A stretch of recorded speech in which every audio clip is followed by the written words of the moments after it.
أشهد أن لا إله إلا الله وحده السامع البديع وأشهد أن سيدنا وحبيبنا محمد عبده ورسوله الصامع. اللهم صل وسلم وبارك على سيدنا محمد وعلى آله وأصحابه أجمعين. أما بعد، فيا أيها الحاضرون اتقوا الله حق تقاته ولا تموتن إلا وأنتم مسلمون. قال الله تعالى في القرآن العظيم: أعوذ بالله من الشيطان الرجيم. بسم الله الرحمن الرحيم. والعصر إن الإنسان لفي خسر إلا الذين آمنوا وعملوا الصالحات وتواصوا بالحق وتواصوا بالصبر. Jemaah Jumat yang dimuliakan oleh Allah Subhanahu wa taala. Segala puji milik Allah Subhanahu wa taala. Alhamdulillah, berkat nikmat yang senantiasa Allah berikan kepada kita, nikmat iman, nikmat Islam, juga nikmat sehat walafiat, kita semua dapat bertemu pada tempat suci ini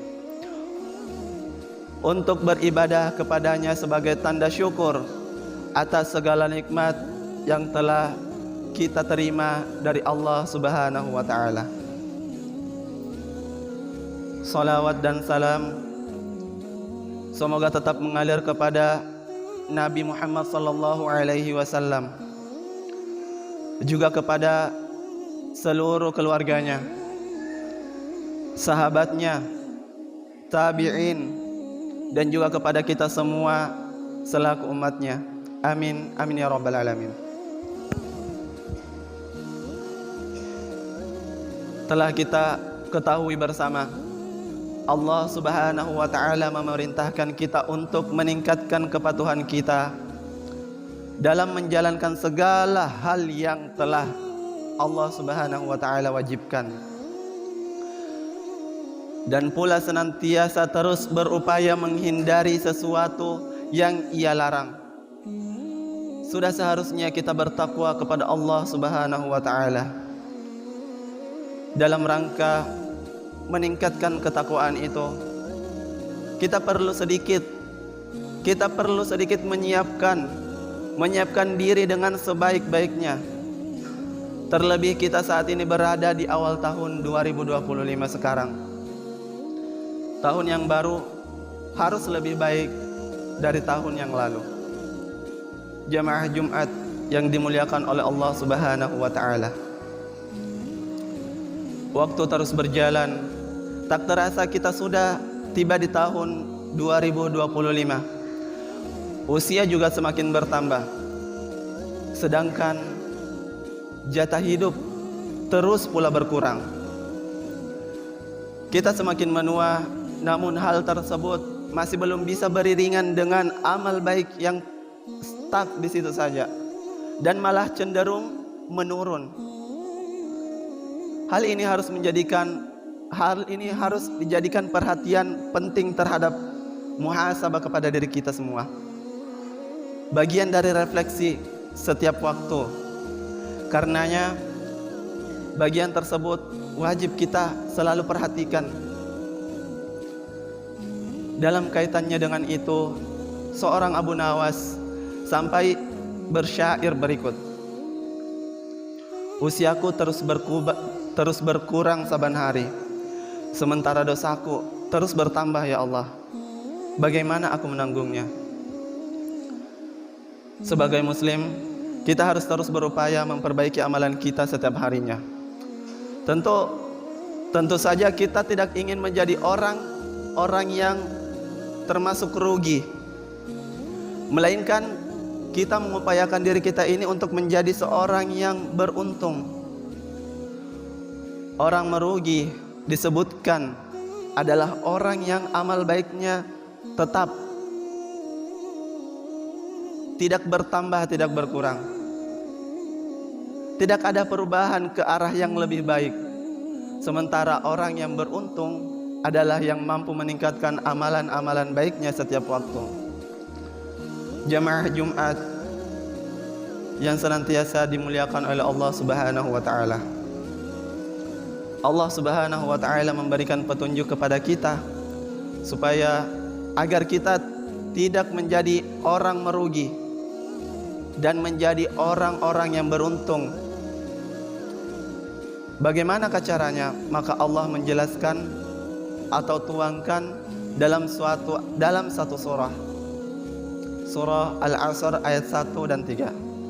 Wal 'asr, demi masa, innal insana lafi khusr, sungguh manusia berada dalam kerugian, illal ladzina amanu, kecuali orang-orang yang beriman, wa 'amilus shalihat, dan mengerjakan amal baik, mengerjakan kebajikan, wa tawashaw bil haqq, serta saling menasihati untuk kebenaran, wa tawashaw bis sabar, serta saling menasihati dalam kesabaran.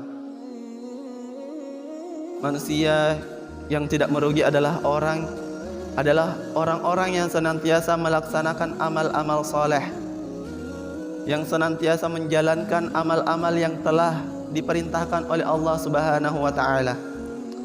Begitu pula saling mengingatkan untuk melakukan kebenaran, untuk selalu mengingatkan dalam kebenaran dan bersabar. Maka poin-poin inilah yang harus menjadi pedoman kita agar sepanjang tahun 2025 dan seterusnya kita terus termasuk orang-orang yang beruntung di hadapan Allah Subhanahu wa taala. Mengapa? Sebab potensi kerugian kita sebagai manusia sangat banyak karena faktor kelalaian hingga godaan yang terus menghantui. Jemaah Jumat yang dimuliakan oleh Allah Subhanahu wa taala. Spirit atau semangat kita dalam memperjuangkan keberuntungan di tahun 2025 ini perlu dikobar-kobarkan lagi. Dalam hal ini kita perlu muhasabah. Kita harus memanfaatkan setiap waktu dengan hal-hal baik yang berguna, dengan hal-hal yang bernilai, dengan hal-hal yang berharga. Sebab waktu menurut pepatah orang barat adalah uang. Bagi orang Arab kemudian literaturnya, budayanya menganggap waktu adalah pedang. Jika kalian, kata orang Arab, jika kalian tidak bisa memanfaatkannya, tidak bisa memanfaatkan waktu sebaik-baiknya, maka waktu akan menebasmu. Semoga kita menggunakan waktu dengan sebaik mungkin, mengisinya dengan amalan-amalan soleh, mengisinya dengan selalu berbuat baik kepada Allah Subhanahu wa taala dan berbuat baik kepada sesama, dan saling mengingatkan tentang kebenaran, dan saling mengingatkan pula tentang kesabaran. Dengan begitu kita berharap tidak tergolong dalam orang-orang yang merugi, melainkan termasuk dalam kelompok orang-orang yang selalu beruntung di sisi Allah Subhanahu wa taala.